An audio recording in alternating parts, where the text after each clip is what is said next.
Assam Gaurav to Sri Nazrul Haq, Aquaculture Fish Farming. শ্ৰীযুত নজৰুল হক প্ৰসিদ্ধ মীন পালক ব্যৱসায়ী শ্ৰীভূমিৰ মীন পালনৰ ক্ষেত্ৰৰ বাটকটীয়া শ্ৰীযুত নজৰুল হক প্ৰগতিশীল চিন্তা আৰু দূৰদৃষ্টিৰে শ্ৰীভূমিত আৰম্ভ কৰিছিল মীন বিপ্লৱৰ অতি কম সময়তে 25 গৰাকীতকৈ অধিক লোকক কৰ্মসংস্থাপন দি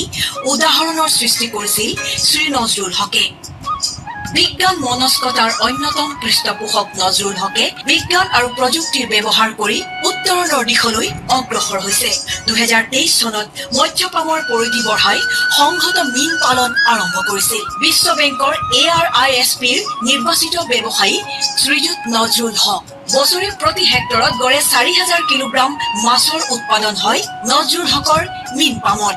বিজ্ঞান প্ৰযুক্তিবিদ্যাৰ ব্যৱহাৰ কৰি শিঙি মাগুৰ আভো আদি মাছৰ প্ৰজননৰ ক্ষেত্ৰত বিশেষ উদ্যোগ গ্ৰহণ মাছৰ খাদ্য আৰু পোনা বিতৰণৰ ক্ষেত্ৰত সম্প্ৰসাৰণ আৰু ৰিচাৰ্কুলেটিং একুৱাকালচাৰ তথা বায়োক্ৰফ ব্যৱস্থা গ্ৰহণেৰে বৰাক উপত্যকাত কেটফিছৰ অবিৰত যোগান অব্যাহত ৰাখিছে নজৰুল হকে ৰাজ্যৰ মীন বিপ্লৱৰ অগ্ৰণী সৈনিক হিচাপে সমগ্ৰ ৰাজ্যৰ ব্যৱসায়ীসকলৰে দৃষ্টি আকৰ্ষণ কৰিছে বৰাকৰ নজৰুল হকে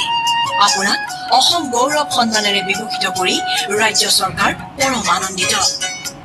এতিয়া অসমৰ ৰাজ্যপাল শ্ৰীযুত লক্ষ্মণ প্ৰসাদ আচাৰ্যৰ হাতৰ পৰা এই বঁটা গ্ৰহণ কৰিবলৈ আপোনাক বিনম্ৰ অনুৰোধ জনালো